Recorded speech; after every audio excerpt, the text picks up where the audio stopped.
Você pode abrir sua Bíblia agora? Se eu conseguir abrir aqui.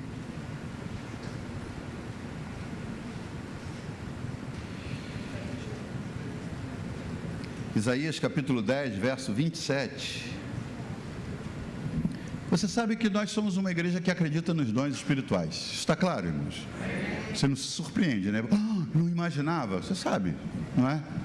Alguns vieram da Assembleia, outros vieram da Nova Vida, outros vieram de igrejas pentecostais, outros não. São todos muito bem-vindos entre nós, todos muito bem-vindos, mas a gente não perde a essência. Nós somos uma igreja que acredita nos dons espirituais. E essa semana o Senhor me ministrou muito forte ao coração sobre aquilo que a gente cantou agora. Renova a unção sobre mim, sobre unção. Pede outra versão, por favor, para mim, por favor. A gente está falando desde o início do ano sobre a importância de caminhar com a pessoa certa. E de vez em quando alguém me diz: pastor, estou caminhando contigo. Eu falo: amém. Então eu tenho a responsabilidade de te levar para um final de ano diferente, já que esse é o ano de... pastor Carlos Thiago, que não é daqui, pelo menos ainda, né, já sabe que é o ano de transbordar. Esse é o ano de... Você precisa crer nisso, irmãos. Eu quero a versão que diz que o jugo que será despedaçado por causa da unção. A arque,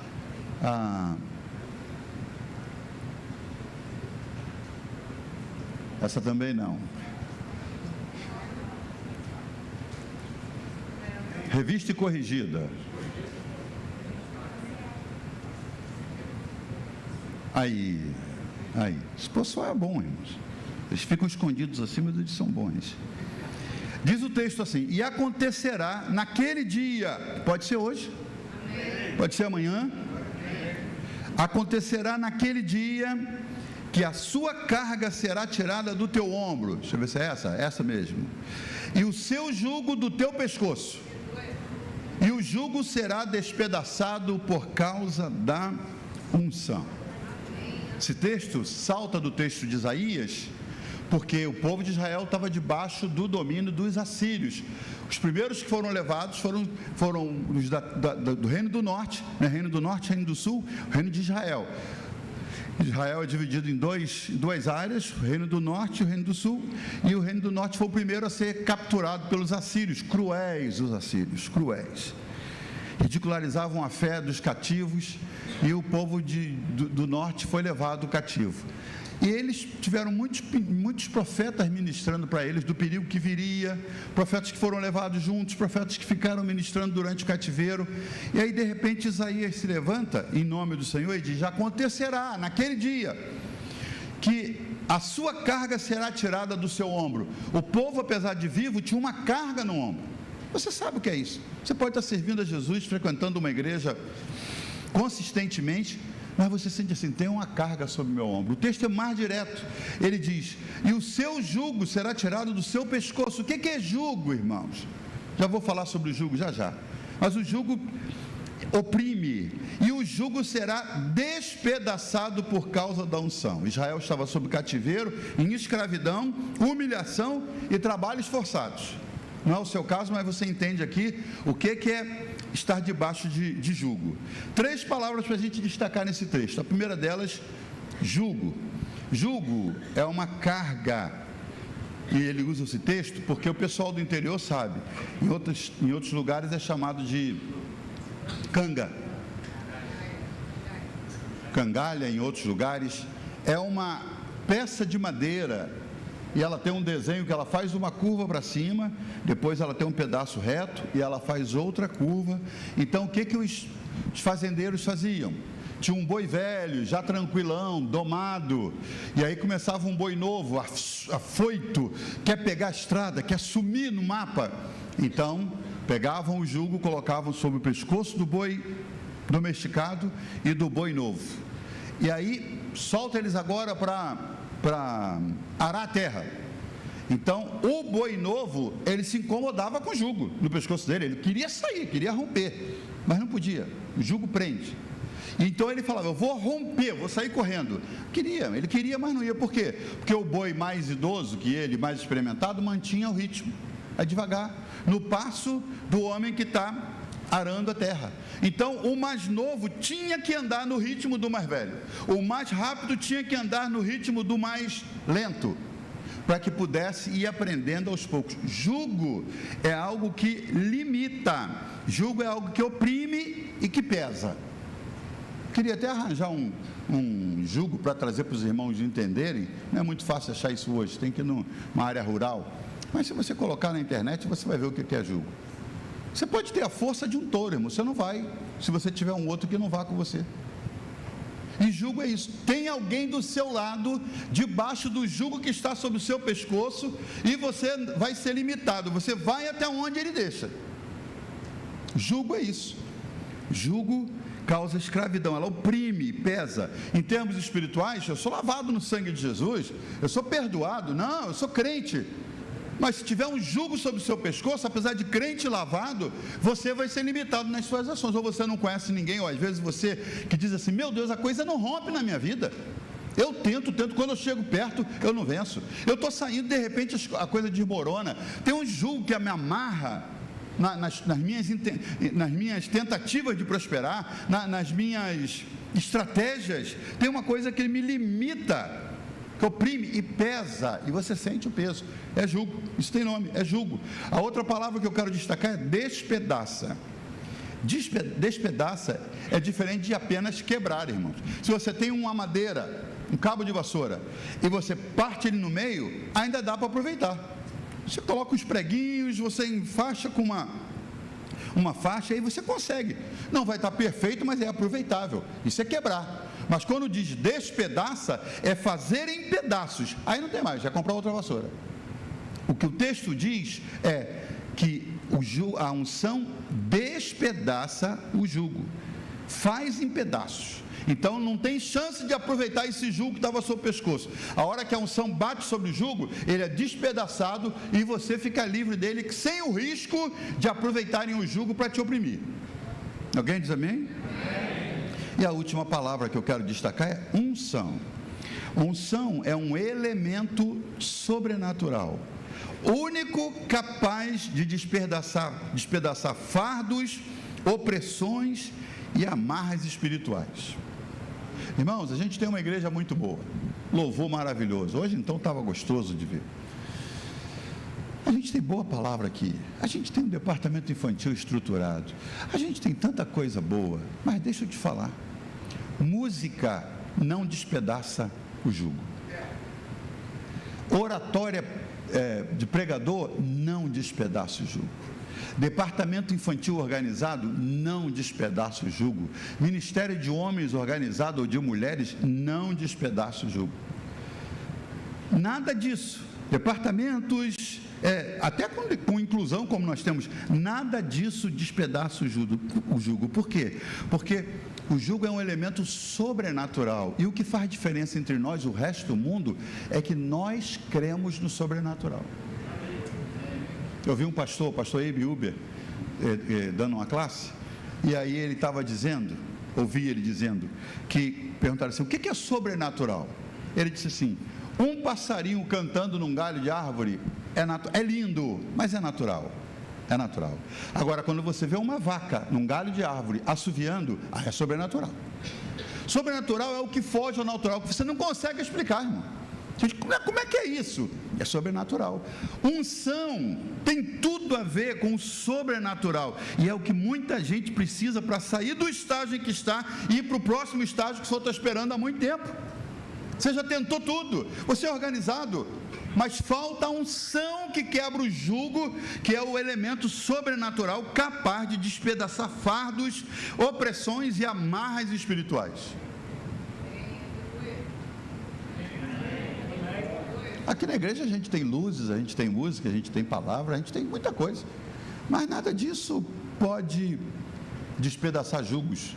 Agora, se tiver unção nesses detalhes, na música, na palavra, nos ministérios, aí sim o jugo é quebrado. Eu já contei algumas vezes, me atrevo a repetir agora, de uma experiência que tive numa igreja que fui, uma igreja linda, não vou dizer a denominação, lá nos Estados Unidos.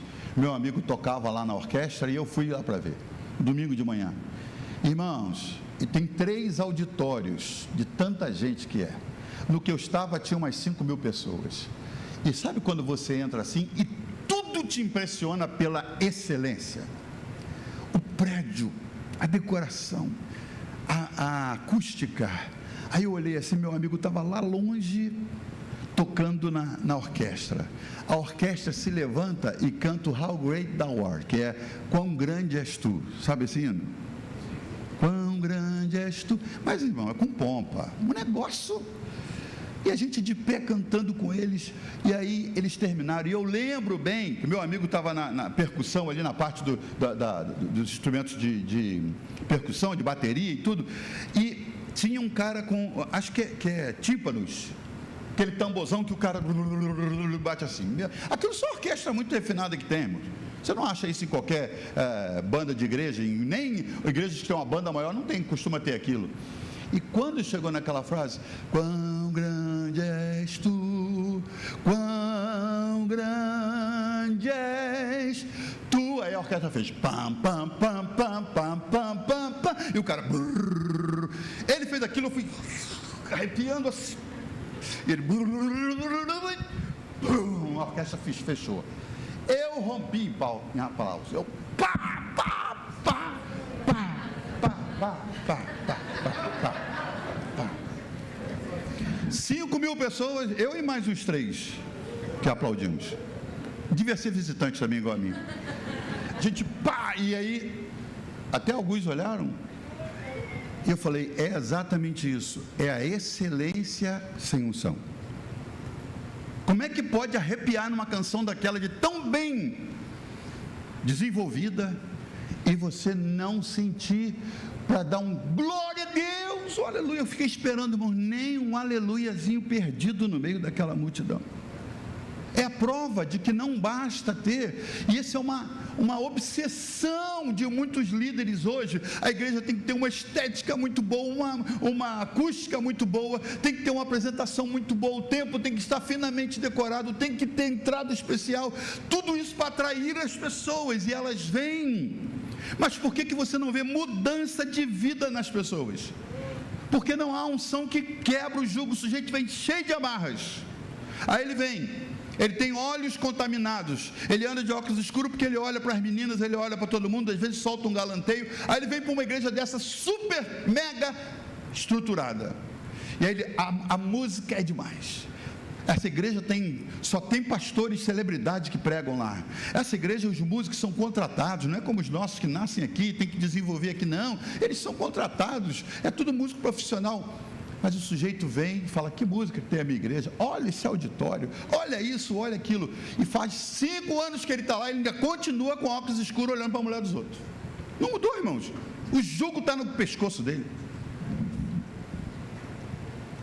não mudou. Não basta ter todos esses elementos naturais, você precisa do elemento sobrenatural. Você pode ser emocional ouvindo as canções, sendo abraçado pelos irmãos, ouvindo a mensagem, mas o jugo só é despedaçado com a unção. Não estamos dizendo só precisamos da unção, irmãos. A música não, ei, esquece isso. A mensagem, não, o culto pode passar de 3 horas de adoração, não. Isso tudo enobrece a Deus, isso tudo engrandece o Senhor, é organização, é excelência no que faz. Mas a unção é o fator determinante, porque ela é quem quebra o jugo. Unção tem a ver com o sobrenatural. Cadê o pessoal com as minhas artes aí? Me ajudem aí. Unção tem a ver com o sobrenatural, e é sobre isso que a gente quer falar hoje. Sobrenatural. E se você às vezes não tem experiência com sobrenatural, porque você quer uma igreja que eleve a sua alma, que mova as suas emoções, que faça você se sentir bem, sentir um lugar acolhido, talvez essa mensagem vai te tirar da posição, vai mexer com você, porque você depende disso. Unção tem a ver com o sobrenatural. A igreja não pode depender de infraestrutura para que as pessoas sejam libertas. Não pode, mesmo. Nós temos super organização, nós temos uma cafeteria linda, olha a nossa música, olha os nossos líderes. Uma pessoa não pode depender disso para que ela seja liberta, curada. É a unção que quebra o jugo. E como eu disse, há muitos líderes que hoje a obsessão deles é como a gente pode apresentar um tempo melhor. Eu vejo isso o tempo inteiro na internet, irmãos. Como transformar a sua igreja, como fazer isso, como atrair pessoas, e você vê isso o tempo inteiro. Aí você vai ver a história da igreja primitiva que preguei aqui dias atrás. O que a igreja primitiva tinha de atração no ambiente? Era culto nas casas e usava o pátio do templo, aonde eles tinham argumentos, elementos naturais para atrair as pessoas. Era só na unção. Primeiro culto, o pessoal chega lá porque ouviu o som de línguas e notaram que era um barulhão, era dia de Pentecoste. Os que estavam visitando Jerusalém, e diz que eram quase 1 milhão ou mais de 1 milhão, vem para ver aquele barulhão e chega lá, vê os homens que são simples, falando no idioma deles, diz, como é que eles estão falando no nosso idioma? Isso é o cumprimento da profecia de Joel. Já é sobrenatural. Profecia se cumprindo, isso não é natural. Que nos últimos dias derramarei do meu espírito, e filhos, filhas, servos, jovens, todos vão ser cheios e tal. Como poderemos nos salvar? É agora mesmo. 3.000 pessoas se convertem. Pela música que foi tocada, irmãos? Pelo pastor Pedro que ministrou? Não. Só explicou que aquilo ali era cumprimento da profecia. E cada dia o Senhor acrescentava pessoas à igreja à medida que eles iam sendo tocados. E na intenção de atrair pessoas, começa essa luta de contrata a música, embeleza o prédio e convida a gente famosa. Mas o povo continua oprimido, é isso que me incomoda. O povo continua oprimido. Oprimido por quê, irmão? Oprimido pelo pecado. As práticas que o Senhor abomina continuam ativas na vida da pessoa. Você sabe do que eu estou falando? Aquelas coisas que você vê, eu preciso largar isso. Eu estou frequentando igreja. Antigamente, os que vieram aqui de igrejas como a que eu vim, era muito mais rígido, muito mais rígido. Por exemplo, você aceitou Jesus, mas você fuma, você não era batizado enquanto você não largava o cigarro. Era assim. E acontecia que as pessoas, eu fumo há 20 anos, aí vinha para a casa de Deus, está o batismo chegando, hein, rapaz? Você tem que acabar com isso. E o cara batizava limpo, batizava sem o vício. Hoje está tão difícil a unção que a gente negocia. Graças a Deus aqui não. Mas aí fora negocia, não, rapaz, a gente também não pode ser tão exigente. Nós não somos uma igreja que está aqui para exigir das pessoas, porque a gente sabe que quem faz o trabalho é o Espírito Santo. Por isso que a gente não vive pregando, larga disso, deixa aquilo e tal. É o Espírito Santo que faz essa obra. Ele vai fazer à medida que você entrega o seu coração para Deus. Porém, muita gente continua oprimida pelo pecado porque a unção ainda não desceu sobre ele. Sonegava imposto lá fora, vem para a igreja feliz da vida, está em anos na igreja, ainda sonega. A unção ainda não acertou o pescoço dele e quebrou o jugo.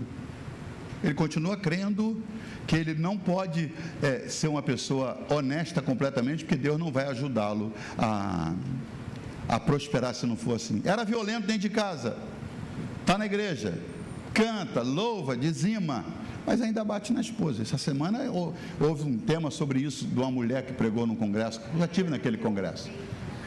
Isso está dando muita polêmica, porque ela falou dos homens, ela falou lá para as mulheres, não sei quem viu, mas ela disse, se você apanha do seu marido e você ora por ele, para de orar agora e diz que o 190, não é isso? E diz que o 190 ou 180, tem um número que... Para de orar agora e diz que... Isso causou muita polêmica. Minha esposa estava lembrando, eu fui um dia pregar numa igreja em São Paulo, não posso dizer o nome, nem o bairro de São Paulo, eu fui pregar numa igreja de São Paulo, lotada, e fui pregar, e estou no púlpito, irmãos, tinha uns 100 pastores no púlpito, muito pastor. No meio da mensagem, quando eu estou partindo para o final, Deus me dá uma palavra, tem alguém aqui atrás de mim, sabe essas surpresas que Deus faz? Quando você abre a boca, isso é uma unção que acontece, faz isso, tem alguém atrás de mim, que bate na esposa. O Senhor está te denunciando hoje, eu falando para o povo, olhando para o povo, mas sabendo, pode voar uma flecha agora atrás de mim, aqui, uma faca pode voar na minha direção. Falei, tem alguém aqui atrás que bate na esposa. O Senhor está vendo, o Senhor está te denunciando hoje. Se você não parar, Deus vai tratar contigo. Quando eu desço do púlpito, irmãos, era muita gente. Quando eu olho assim, eu vi uma mulher lá atrás. Na hora o Senhor falou, é ela. Ela parte lá do fundo na minha direção. Eu desci do púlpito, eu vou no encontro dela. Aí eu fui assim, fui tentando acalmá-la com o meu olhar, e ela vem, e ela já vem chorando. Eu falei, é ela, lá vem ela. Quando eu chego assim na frente dela, irmãos, que eu digo assim, Peguei na irmã e falei, tudo bem, querida? Aí não foi ela que respondeu, foi uma voz masculina no meu ouvido, tá tudo bem com a gente, né, amor? Eu olhei, era um deles que estava atrás de mim, desceu correndo, viu que ela estava vindo, e aí falou, tá tudo bem, não é, amor? Aí ela falou, tá tudo bem, pastor. Eu falei, está tudo bem? Falei, amém, Deus conhece, né, querida? Ele correu de lá que ele sabia que era ele, irmãos. Em outras palavras, ele não quis mudar. Ele não tinha intenção de mudar, mesmo Deus denunciando e falando que ia acertar com ele. Nem sei se está vivo ainda. Quem sabe um dia eu volto lá para saber. Morreu algum pastor por aqui, depois que eu vim aqui? Mas a unção revelou. O sobrenatural se manifestou. Mas ele não mudou. Pastor, era pastor. E estava envolvido. As pessoas são oprimidas pelo pecado, e se a unção não quebrar o jugo, elas continuarão debaixo do jugo, mesmo frequentando a igreja. Mas outros são oprimidos pela ignorância. Por quê? Porque estão no lugar onde não aprendem ou não crescem, e aí são oprimidos, continuam crendo em crendices, crendo em coisas que aprenderam lá fora. Eu botei alguns exemplos aqui que eu ouvi. Crente, frequentador de igreja há anos que ainda crê em purgatório, irmão. Que tem coragem de pedir o pastor para orar ainda. Pastor, ora para que eu não fique lá, para que eu não vá para lá, para que eu saia de lá rápido.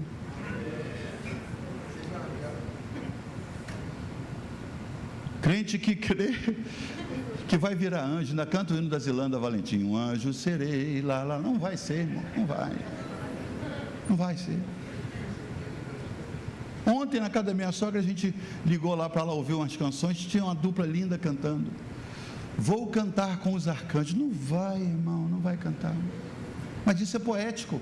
Isso para a alma, isso faz bem. Olha, arrasa, eu e você lá em cima, você com um arcanjo e eu com outro. A Bíblia só fala que tem um, mas eu arranjo um para mim e outro para ele, e nós dois com o arcanjo.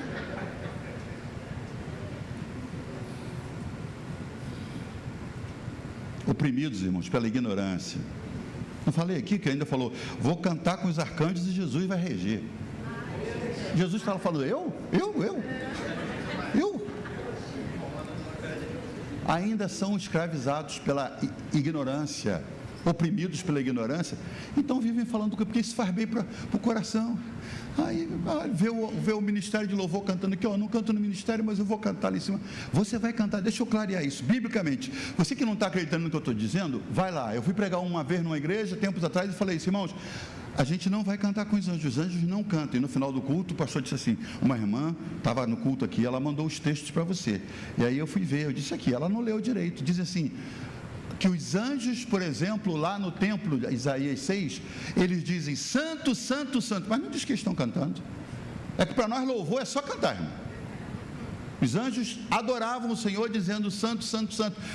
Apocalipse capítulo 12, Apocalipse 5, Apocalipse 7 falam dos anjos ministrando. Diz os 24 anciãos se levantaram, se prostraram diante daquele que havia sido morto e agora estava vivo, e eles cantaram um cântico novo. Mas não fala dos anjos. Diz que haviam anjos por ali que adoravam o Senhor.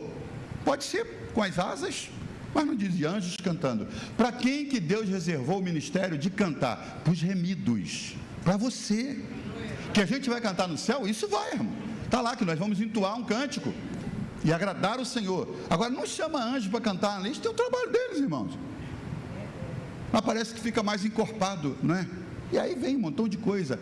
Isso é jugo de ignorância, contando que a Bíblia não diz. Desculpa se eu tirei de você hoje eu pensava nisso, olha, eu estava crendo nisso. A bela estrutura da igreja não despedaça o jugo, apenas entreter o boi debaixo do jugo. O boi não é livre do jugo. A estrutura de um prédio, a música, não estou falando do louvor, a música, a oratória, ela não liberta se ela não tiver unção.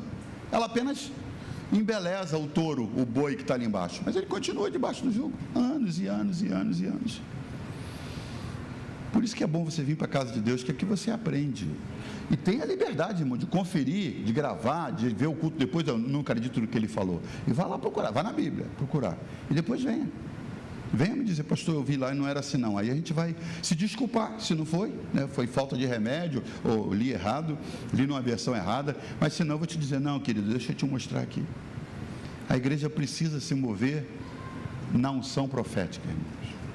A igreja precisa se mover na unção profética. Primeiro livro de Samuel, capítulo 19, fala de um texto maravilhoso. Por quê? Porque quando Deus quer mudar a sua história, grave isso no seu coração. Quando Deus quer mudar a sua história, Deus põe um profeta no seu caminho. Hoje eu sou um profeta no seu caminho. Hoje eu sou profeta. Quando Deus quer mudar a sua história, Isaac, Ele põe um profeta no seu caminho. Vai na Bíblia que você vai ver isso. Os homens que foram mudados, os profetas que eles encontraram. Primeiro livro de Samuel 19, sabe o que conta, irmãos? Saul, endemoniado, procurando Davi para matar. Ele levanta a rede de informação, inteligência do reino, e descobrem, Davi, rapaz, está na escola de profetas em Ramá, com o profeta Samuel, que ungiu Saul. Saul não quer saber, escola de profetas, eu sei o endereço. Ele pega um pelotão dele e manda um grupamento de soldados, e manda lá e traz aquele garoto, que era genro dele. Aí foram lá buscar. A Bíblia diz, está na sua Bíblia, 19 de 1 de Samuel. Quando aqueles soldados chegam lá, o que está acontecendo? Samuel está profetizando. Olha que texto lindo, até me arrepia, hein?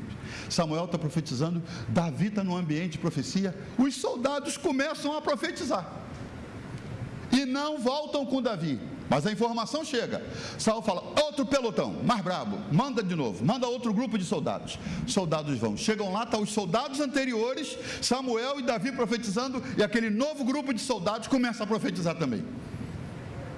Saul recebe a informação, deu ruim, os caras não voltaram, nem trouxeram Davi. Manda outro, mandou outro grupo, mesma coisa. Chegava no ambiente, por quê, irmãos? Porque o ambiente profético, ele pega você. A igreja tem que se mover nessa unção profética.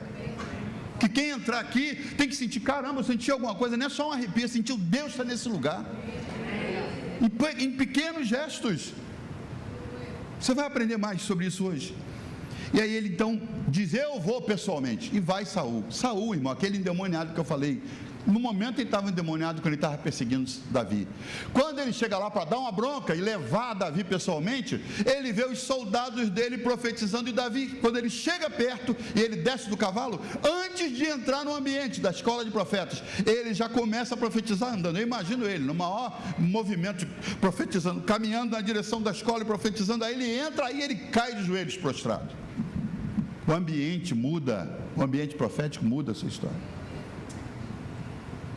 Eu contei aqui a primeira vez que eu caí no Espírito, ninguém me contou o que era, Igreja Pedras Vivas em Campinas, fomos para ver um amigo que mudou tanto, o cara era difícil, músico da igreja nossa, cantava no conjunto que eu dirigia, e um dia a gente encontra ele na rua e ele a paz do Senhor, a paz do Senhor, que esse cara ouve, onde ele veio? Nunca deu a paz do Senhor, e a paz do Senhor, o que houve, mano? Rapaz, achei Jesus, meu Deus, eu pensava que você tinha achado Jesus, você era criado no Evangelho, achei, pastor, o que é isso? Vamos ver, lembra, amor? Casados de pouco, isso já tem anos. Fomos na igrejinha dele, uma reunião normal. Quem aqui quer ter uma experiência? O pastor perguntou, uma experiência pessoal com o Senhor. Eu fui para frente, ficamos lá enfileirados, um do lado do outro assim. Ele foi e chamou os membros da igreja para ficarem de frente para nós. Ele falou, fiquem tranquilos, o Espírito Santo quer anestesiar vocês para que o Senhor possa trabalhar na vida de vocês. Eu estou ali de gaiato, irmão, de inocente. O que é? Vão orar por nós? O que é? Estou morando. Só senti minhas costas encostar no chão. Eu nem senti o impacto. Eu estava ali assim, e ela falou assim, como é que ela falou? Pelo poder da ressurreição de Cristo Jesus. Amém, bonito. Bati com as costas no chão. O que houve? Pensei que tinham me empurrado até a parede. Não, estava caído, estava prostrado. Eu não conseguia levantar. E a manifestação do Senhor, olhei para o lado, todo mundo no chão, não houve um aviso, olha, vou chamar vocês, atentos, porque pode ser que alguns caiam, outros, nada de aviso, irmãos, cai, o ambiente era uma escola de profetas, todo mundo profetizando. Quando você entra num ambiente onde o Espírito do Senhor, quando a unção profética está derramada, você não sai igual, não sai da mesma maneira. E o perseguidor aqui termina prostrado, adorando a Deus, profetizando, porque o ambiente profético muda a história. Diga isso, o ambiente profético muda a história. E você está num ambiente profético. Agora eu quero ir com você para um texto de Paulo aos Coríntios, segunda carta de Paulo aos Coríntios, capítulo 14, para você entender do que nós estamos falando. Capítulo 14, dos 1 aos Coríntios, é um texto especial onde Paulo fala do dom de profecia. Do versículo 1 ao versículo 4, Paulo diz que devemos buscar os dons. Ele começa dizendo no versículo 1, que você deve seguir a Deus, que é amor, não é um dom, né? Seguir o amor, que é Deus, e buscar os dons. Ele diz que devemos falar em línguas para edificação pessoal. Repetindo aqui, quando você fala em línguas, você edifica você mesmo. Seu irmão do seu lado não é edificado, ele tem que falar em línguas para que ele seja edificado. Falar em línguas edifica você mesmo. Por que aqui a gente não faz um festival de línguas, irmãos? Porque Paulo explica no capítulo 14. Ele diz que as línguas são para edificação pessoal e que nós devemos falar em línguas, mas que profetizar é melhor. Diz Paulo no capítulo 14, ele diz: quero que todos falem em línguas. Quero que quantos? Todos falem em línguas, mas profetizar é melhor. E ele diz, porque a profecia, ela é para edificar, ela é para exortar. Exortar é uma palavra grega que é parakaleo, vem do mesmo paracletos, que é o papel do Espírito Santo. É para edificar, para exortar, que parakaleo significa chamar para perto, colocar-se ao lado. Nada disso que a gente entende de exortar, descer a chibata, nada disso, irmão. É edificar, animar, chamar para perto, como diz o texto, mas tem uma palavra, edificar e consolar. E o verso 23 diz assim: se toda a congregação falar em línguas, Pentecoste particular, as pessoas não instruídas que entrarem vão achar que estamos loucos.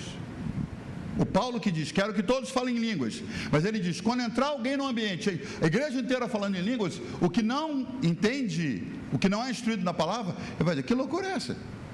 Porque ele não entende, ele não está sendo edificado, ele não entende o que você está falando em línguas.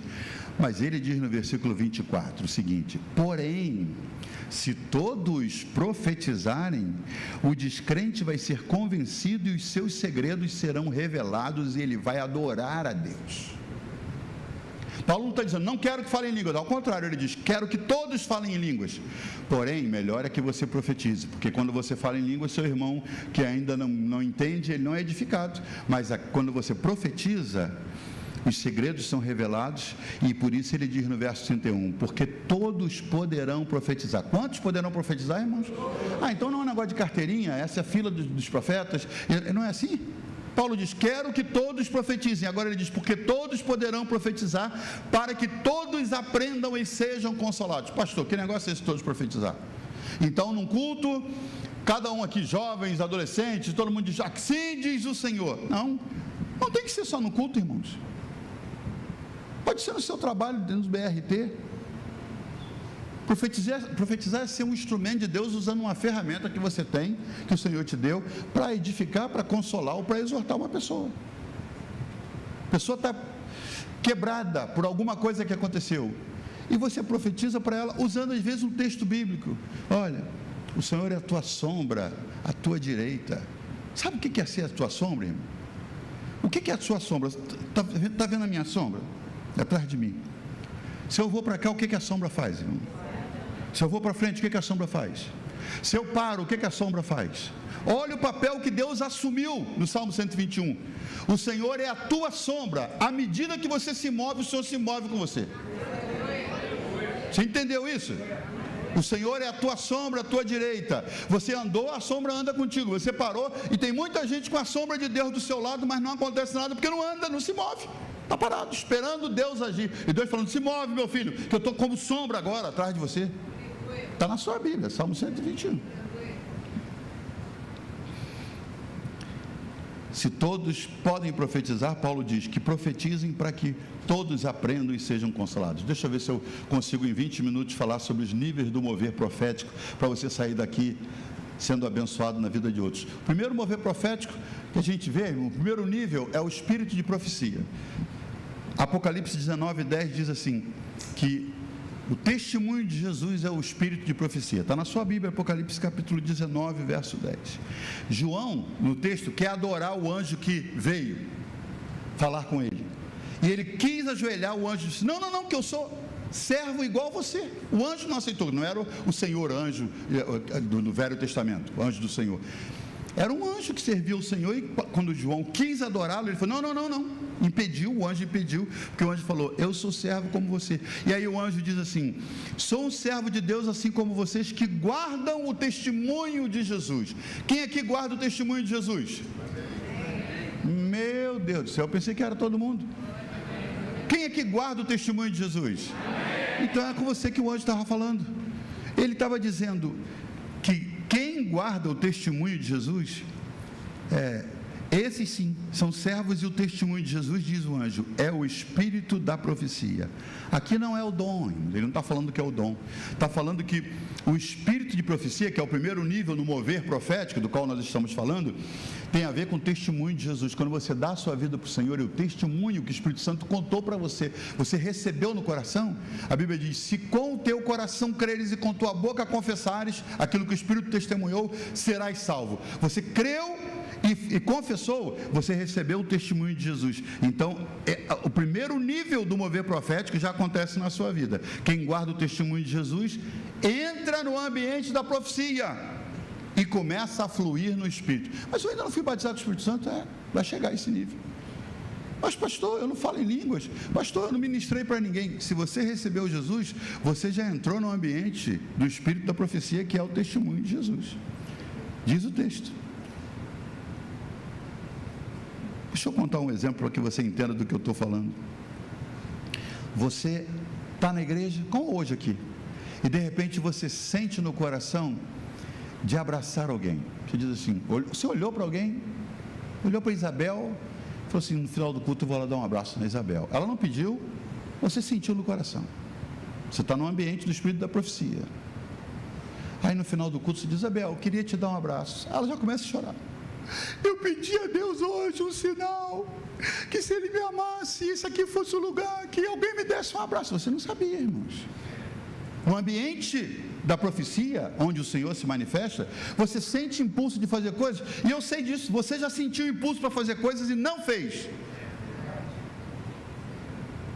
Estava no púlpito um dia, não costumo fazer isso todo dia, lá na igreja, lá em Los Angeles, tinha um casal jovem, e aí na hora que eu falei assim: os nossos visitantes onde estão? Como a gente faz todo dia. No meu coração senti um impulso: vou abraçar uma pessoa.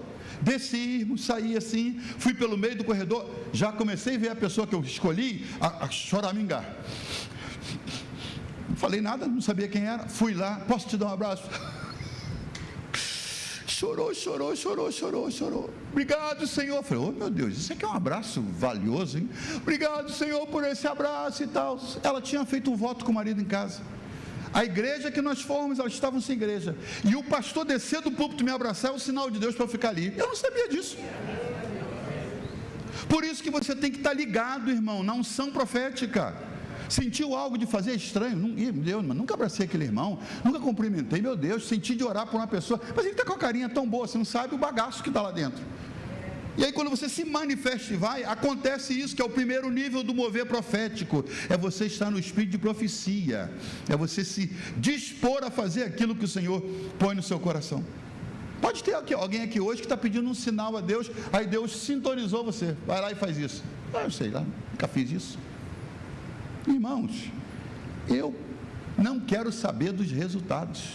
Fomos lá na Barra pegar uma coisa numa companhia de filmes, e na hora que eu saí, eu não lembro o que eu fui fazer lá, ali na Abelardo Bueno. E aí, quando eu saí, acho que era um curso que a Aninha tinha que fazer, alguma coisa. Quando eu estou saindo, tem uma irmãzinha lá, uma senhorinha lá no balcão, não tem uma placa "Eu sou de Jesus", não tinha uma camiseta e tal, nada. Saí, voltei. Olha, ela: pois não, senhor. Eu, para mim era uma coisa estranha o que eu estava falando. Eu orei com minha filha hoje em casa pedindo um sinal a Deus, e Deus deu um sinal. Eu sabia disso, irmãos. O Deus me falou: vai preparado que naquele lugar eu vou te usar. Não, irmãos. Se você é dele, está no espírito de profecia e está na unção profética, ele crê que ele pode te usar a hora que quiser, ele não tem que te avisar antes. Mas você fica esperando, pastor, eu estou pronto. A hora que ele der o sinal, não, ele não faz assim não, irmão. Senão ele avisava Saul, se você for lá, eu vou te usar em profecia. Saul não iria. Deixou Saul ir, irmão. Saul foi e caiu prostrado adorando o Senhor. Deus faz essas coisas, essas pegadinhas espirituais. Primeiro nível do mover profético é o espírito de profecia. Segundo, é o dom de profecia. 1 Coríntios capítulo 12, verso 10, que diz lá os dons, dom de profetizar, dom de cura, e palavra de sabedoria, palavra da ciência, e fala discernimento de espíritos. Tem lá os 9 dons, e no meio diz o dom de profecia. E esse dom é como uma ferramenta diferente do espírito de profecia. O dom de Coríntios 12, 10 é uma ferramenta que você carrega para onde vai. Imagina que você tem um metro, esse metro de metro que fala? Uma trena. Ela é sua, você leva ela onde você quiser ou não? Você pode usar de dia ou de noite? É sua, irmão. O dom de profecia, ele não é seu no sentido humano da palavra, mas Deus escolheu te dar, e a Bíblia diz que os dons são irrevogáveis. Você pode receber um dom do Senhor e se desviar, o dom ainda está contigo. É o que a Bíblia diz. Por isso que é muito arriscado. O sujeito que recebe um dom de Deus quando ele serve ao Senhor e ele sai, o dom não é sinal de santidade, irmãos. O sujeito foi usado em profecia e você, meu Deus, aquilo ali é um varão de Deus. É nada, irmão, é um desviado, fazendo coisa errada. Mas ele recebeu o dom e ele tem mais coragem que você que está no caminho. Ele é usado por Deus, que veio o dom, ele tem a trema na mão, ele usa a hora que ele quiser. Os dons o Senhor não retira. Os dons não têm arrependimento. Deus não sabia que você ia desviar depois e ia, não vou dar o dom não. Eu sei que depois ele vai sair, não. Deus sabia para onde você iria. Ele falou, assim mesmo eu vou manifestar esse dom na vida dele. O dom de profecia, ele é arriscado por isso, que o usuário pode estar até fora de comunhão e ainda ser usado. Por isso que a Bíblia diz para julgar as profecias, não os profetas. Julga as profecias. Se ouvir uma profecia, vou orar ao Senhor, colocar isso na bandeja de Deus. Mais do que o profeta. Profeta é velho, é novo, é de fora, é de outra igreja, isso não importa muito. Para o dom da profecia, não importa tanto, vai importar em outro nível. A Bíblia diz para julgar as profecias. Você recebeu uma palavra profética? Deixa eu te dar uma recomendação. Procure os pastores da igreja e diz, pastor, recebi uma palavra profética. Ou de alguém, ou para você entregar para alguém. Vá para os pastores e diga, pastor, recebi uma palavra profética. O que o senhor acha? E os homens de Deus era assim no passado. Eles vão dizer, irmão, esquece isso. Isso foi da sua alma. E é possível. Tem alguém que eu amo na igreja, que eu quero que case. De repente eu olho para um rapaz, também amo e quero que case. É fácil a minha alma me confundir. E aí o rapaz vem para mim e diz assim, pastor, ora por mim que eu quero casar. Eu falo, está nesse lugar. A varoa que você está esperando, Deus já separou. Irmãos, é o meu coração, porque eu já estou pensando na varoa, para unir com aquele varão. Mas é minha alma desejosa de abençoar pessoas, mas não é Deus falando. E pode ser o maligno ainda. Como é que você descobre quem é? Julgue as profecias. Não falou e você sai por aí assinando documento, comprando coisa e tal, porque você ouviu uma palavra profética. Não há pecado nenhum em você pedir ajuda aos líderes da igreja, dizer, me ajuda a analisar isso aqui. A Bíblia diz, julgai as profecias. Está lá em Coríntios 14, 29. Profecia não é necessariamente um sinal de santidade, mas o dom de profecia é o segundo nível no mover profético. Terceiro nível, ministério de profecia, diferente do dom, diferente do Espírito. Atos capítulo 11, verso 27, fala de Ágabo. Apresentaram-se os profetas que vieram de Jerusalém, entre eles Ágabo. Ele aparece aí no capítulo 11 e ele aparece no capítulo 19, no capítulo 21. Esse sujeito aparece do nada, irmãos, e diz, olha, vai haver uma fome assim, assim, assim, e a igreja começa a juntar alimentos para os judeus, para os irmãos em Jerusalém que iam passar aquela fome, e a história mostra que a fome aconteceu. Passam 10 capítulos, capítulo 21, casa de Filipe, aquele diácono fugitivo de Jerusalém, que Paulo pôs ele para correr, foi para Samaria, de Samaria foi para a estrada deserta de Gaza, evangelizou o eunuco lá do Etíope, de lá ele saiu, foi para Azoto, e foi andando, e foi para Cesareia, se estabeleceu, e lá esse homem que tinha 4 filhas que profetizavam, a Bíblia destaca, numa reunião lá, quem é que aparece? O apóstolo Paulo, agora apóstolo, que antes era perseguidor da igreja de Filipe, foi alvo da perseguição de Paulo, e aí chega Paulo na reunião. Esse é um texto maravilhoso, eu já preguei sobre ele. Você ainda não chegou em Cesareia, lembra até o título da mensagem. Eu imagino, irmãos, Filipe dizendo assim: olha quem veio na minha casa, o cara que já me fez fugir há 20 anos atrás. Paulo agora pregando em tudo que é lugar. Vamos tomar um caldo. Eu fico imaginando Filipe e Paulo. Como é que é o seu nome? Sou Filipe. Muito prazer, Paulo. Não, eu te conheço faz muito tempo. Conheço de Jerusalém. Eu era diácono lá na igreja. A igreja ia bem, apóstolo, a igreja ia muito bem, até que o Senhor apareceu, e foi aquela desgraça. Tem amigo meu que morreu, crianças que o Senhor prendeu. Imagino Paulo consternado, constrangido. É verdade, por isso que eu me considero o maior dos pecadores. Eu me sinto um devedor pelo mal que eu fiz à igreja. Pois é, mas hoje estou perdoado, está tudo bem. O Senhor foi bênção na minha vida. Estou aqui hoje por causa da fuga. E deve ter contado o testemunho. Passei por ali, olha o que Deus fez em Samaria. Foi por sua causa. Você me fez fugir, em Samaria foi abençoado. A Etiópia tem uma igreja agora que foi o Etíope que eu encontrei no caminho. Olha, Deus reverte as coisas, Deus transforma a maldição em bênção e tal. E na conversa boa, quem que aparece, irmão? Ágabo de novo. Ágabo chega na reunião, vai lá no cabideiro, pega o cinto de Paulo, se amarra com o cinto e diz: eis que assim farão ao dono desse cinto, vai ser preso e tal. Paulo falou: o cinto é meu. É com você mesmo que estou falando. Isso aqui não é o espírito de profecia e nem o dom de profecia. Isso é o ministério de profecia. É alguém que, pelo que ministra, pelo testemunho que dá, ele é reconhecido. E o texto diz assim: vieram uns profetas. Por que não disseram vieram os crentes? Por que não diz vieram os mestres? Diz vieram os profetas. E aí no capítulo 21 fala: e um profeta, Ágabo, que já tinha sido chamado de profeta antes. Aqui, irmãos, é quando o profeta tem um ministério de profeta. As pessoas reconhecem a consistência do ministério dele. Isso tem dentro da igreja. Por que hoje em dia não aparece isso? Porque tem tanta confusão sobre espírito de profecia, há tão pouca mensagem como a que eu estou ministrando hoje, que as pessoas, o cara ministrou uma palavra profética, ele é um profeta. Não, irmão, ele está sendo usado no dom de profecia, mas ele não é um profeta propriamente.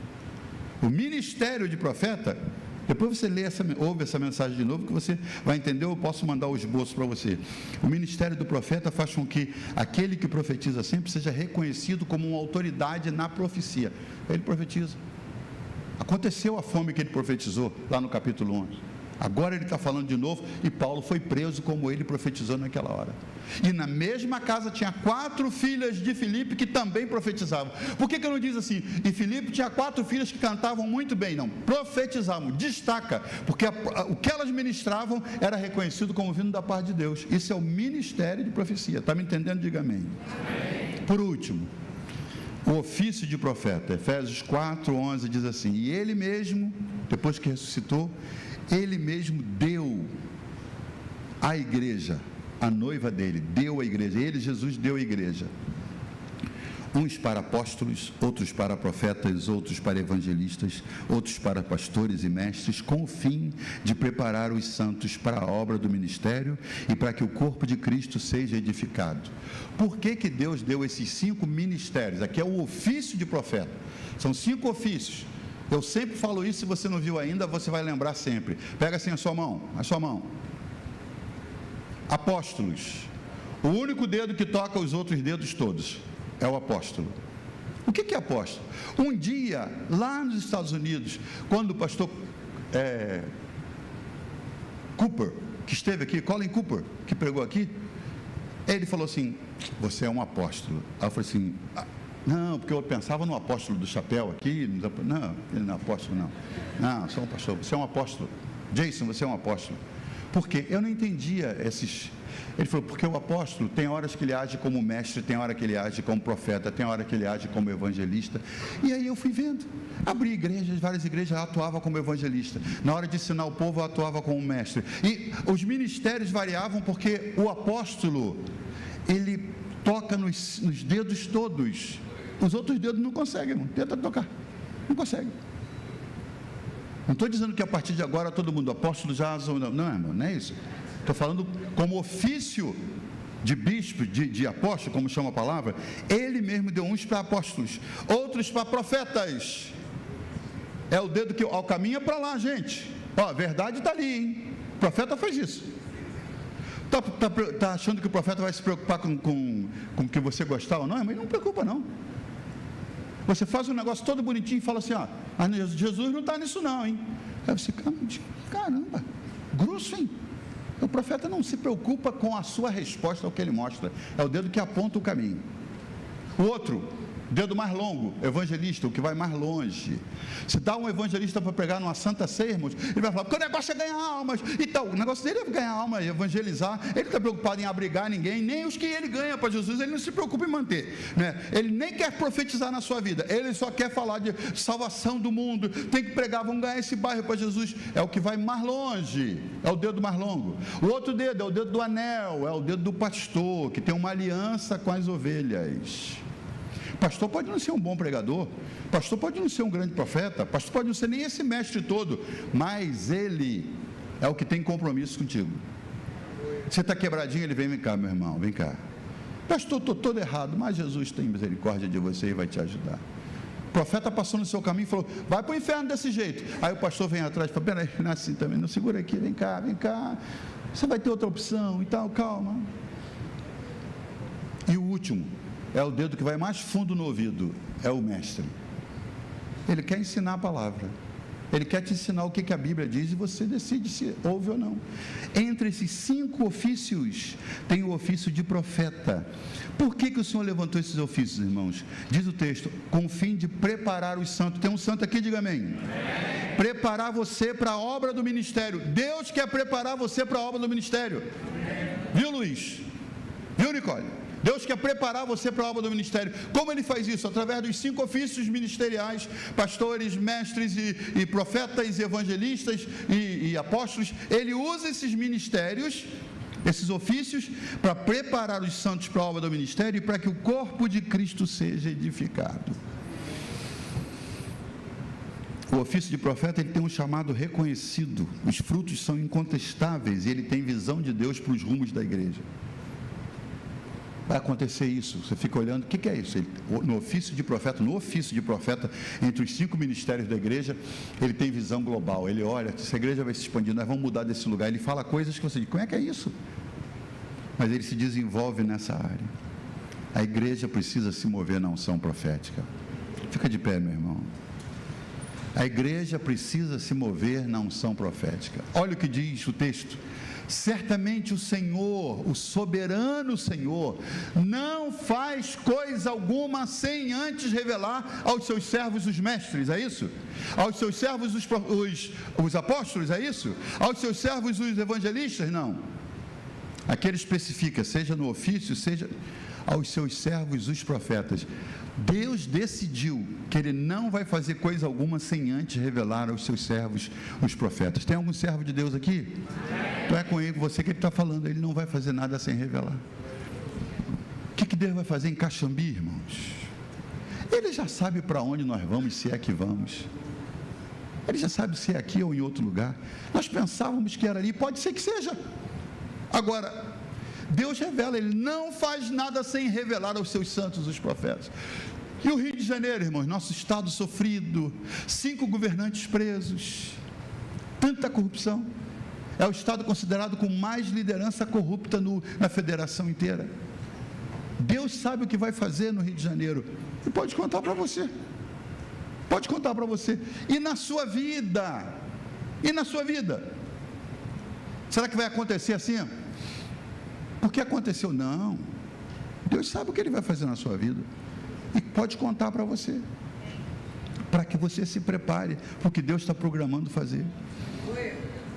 E o futuro da igreja que você congrega, da sua igreja? Tem alguém que sabe do futuro da igreja? Deus sabe. E Ele pode falar para você. Eu brinco com a Asa que a gente ora aqui para que a gente tenha um teclado com tecladistas e que a gente tenha um saxofonista que também toque gaita. Eu sempre oro, só manda um saxofonista que toque gaita. Deus sabe onde está esse cara. Eu posso, em uma semana, colocar um classificado aí, ligar para os pastores, achar um e fazer uma oferta. Cara, eu te dou tanto por semana e ele vai vir, pela necessidade. Mas fui eu que arranjei. Agora, se Deus diz no meu ouvido, estou trazendo, mora longe, mas vou fazer ele mudar de trabalho, ele vai morar aqui perto, vai congregar aqui com 2 saxofones, um alto e um tenor, e ainda vai tocar gaita. Aí é Deus contando o que Ele faz, porque Ele não faz nada sem que conte aos seus servos, os profetas. A igreja precisa se mover na unção profética. Você tem mais uns 5 minutos? Eu queria pôr isso em prática. Eu queria que a gente, à medida que o louvor cante, que a gente... toda vez... que a gente tivesse essa oportunidade de dizer para o Senhor: Senhor, eu quero me mover na unção profética. Eu quero ser esse instrumento Teu. Num abraço, irmão, você muda a vida de uma pessoa. Você confirma o que Deus está querendo dar como um sinal para ela. Num simples gesto. Essa igreja aqui, ela começou com sinais do Senhor. Eu e Ângela, quando começamos, nós pedimos que o homem aceitasse colocar o prédio no nosso nome, sem a gente estar trabalhando. Ele aceitou. Pedi um segundo sinal, que ele dê 3 meses de carência para a gente começar a juntar as pessoas. Ele colocou. E o terceiro sinal, eu pedi ao Senhor, secretamente: Senhor, que alguém mande uma oferta e diga assim: isso é para você começar uma igreja. E não sair colocando na internet: se você quer me ajudar a começar uma igreja, mande uma oferta para mim. Falei com Deus e fiquei quieto. Lá em casa, numa reunião com os nossos irmãos, os 18 que estavam começando essa igreja, eu recebo uma ligação do amigo pastor Philip Murdoch. E ele diz: tem uma organização nos Estados Unidos que ajuda pessoas que estão começando igreja. Eu vou trazer uma oferta para você. E vieram R$8.000. Podia ser R$8, irmãos, mas o sinal estaria cumprido. Ele não sabia. Depois que eu contei para ele: você não sabe, mas você foi instrumento de Deus na minha vida, como um profeta do Senhor, confirmando um sinal. Tem tanta gente pedindo um sinal a Deus, e você pode ser a confirmação desse sinal. Você não precisa ser um homem dotado ou uma mulher dotada que domina o dom de profecia, que você fala e você... Não, a gente vai ter chance de falar mais sobre isso, mas até no dom você começa engatinhando. Você não recebe tudo, você não sabe como compartilhar o que você recebeu. Às vezes deu uma palavra para você, Deus deu um código, deu uma palavra. Deus no seu coração põe assim: mudanças, e mostra uma pessoa. Você chega lá e diz: olha, eu não sei se faz sentido para você, mas eu olhei para você e Deus falou assim: mudanças. A pessoa, se for de Deus, ela vai dizer: foi, estou para me mudar e estava pedindo uma confirmação. Ou ela vai dizer: não tem nada a ver, estou pensando nela assim. Então tá bom, vou crescer no dom para entender o que Deus está me dizendo. Ou eu errei na pessoa, eu errei na letra, era outra palavra, eu li errado, estava embaçado, eu não entendi. Mas você vai crescendo no dom. Mas tem que começar. E como é que você começa? Dizendo: Senhor, eu sou instrumento, estou aqui, estou instrumento. A gente, quando vê um pianista tocando bem no palco, irmão, a gente não aplaude o piano. Olha que piano tremendo. Não, se aplaude não o instrumento, se aplaude quem usa o instrumento, o músico. Você é só um instrumento nas mãos de Deus. Se você não está esperando aplauso para você, você vai ser usado pelo Senhor, e você vai dizer: a honra é dele, a glória é dele. Mas você tem que começar a dizer: Senhor, eu quero me mover. Essa é uma igreja que acredita no mover profético, na unção profética. Eu quero ministrar isso sobre a sua vida hoje, mais uma vez. Faz assim com os seus irmãos, ó, assim.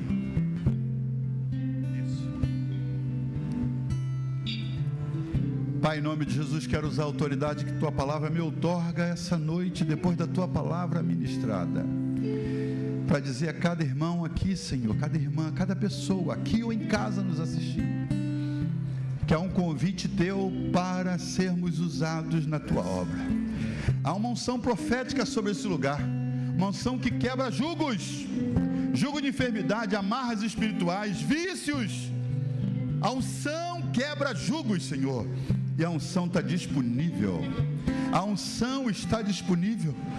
Foi o que o Senhor disse no primeiro sermão pregado na sinagoga lá em Nazaré. O Senhor abriu a Bíblia, leu Isaías e depois disse: o Espírito do Senhor está sobre mim, pois que me ungiu para libertar cativos, para curar enfermos. É a mesma unção que o Senhor reparte conosco, Senhor, com a tua igreja, quando o Senhor disse: vos dou poder para pisar serpentes, escorpiões e toda a força do maligno, e nada vos fará dano algum, Senhor. Eu sei que o Senhor quer usar essas pessoas que estão ao alcance da minha voz, Senhor, no trabalho, na rua, no ônibus, na esquina, na padaria comprando pão, na internet, onde quer que passem, Senhor, mas que sejam instrumentos que deixam fluir a unção que recebem do Senhor. E nós declaramos essa unção fluindo nesse lugar, Senhor. O Espírito de profecia está aqui, Senhor, que é o testemunho de Jesus. O Espírito da profecia, o dom de profecia no qual nós cremos, Senhor, e nos disponibilizamos para ser usados. Que o Senhor levante profetas no nosso meio, Senhor. Em nome de Jesus nós declaramos que a tua palavra diz que se falarmos todos em línguas, as pessoas vão pensar que estamos loucas, mas que temos que falar em línguas. Porém, se profetizarmos, os segredos serão revelados e as pessoas se quebrantarão diante de ti. Deus, usa cada um aqui, Senhor, para que os segredos que só o Senhor sabe sejam revelados, para que abraços sejam curadores, Senhor, para que palavras sejam repartidas de modo que levantem pessoas, que a profecia flua através de gestos, de palavras, de movimentação. Pai, em nome de Jesus nós declaramos, em nome de Jesus, em nome de Jesus, em nome de Jesus. Diga: eu recebo e eu vou usar a unção que o Senhor derrama sobre a minha vida. A unção brotará, a unção fluirá, a unção do Santo Espírito de Deus. Mais uma vez. Está brotando aí. A unção fluirá, A unção do Santo Espírito de Deus. Olha o que diz. Que unção é essa? a unção Que despedaça todo jugo. Os jugos estão sendo despedaçados essa noite. fluirá do coração de um discípulo. Que coração é esse? Um coração que serve a igreja em amor. Receberá dobrada, receberá dobrada, receberá dobrada unção. Põe a mão sobre o seu vizinho e cante: a unção que despedaça todo jugo. Cante sobre ele. Fluirá do coração de um discípulo. Coração que serve, o coração que serve a igreja em amor. Receberá dobrada, Receberá dobrada, receberá dobrada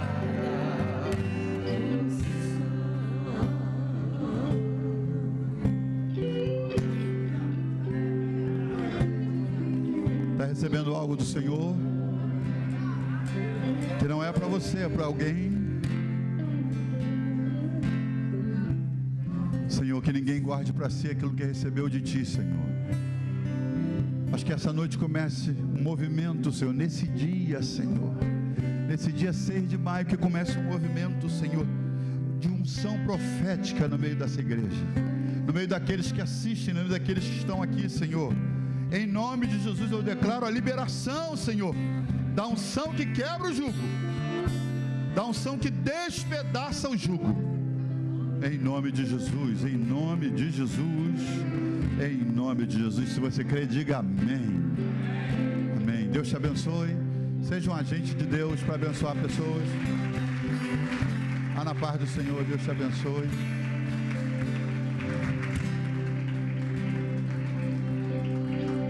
Glória a Deus.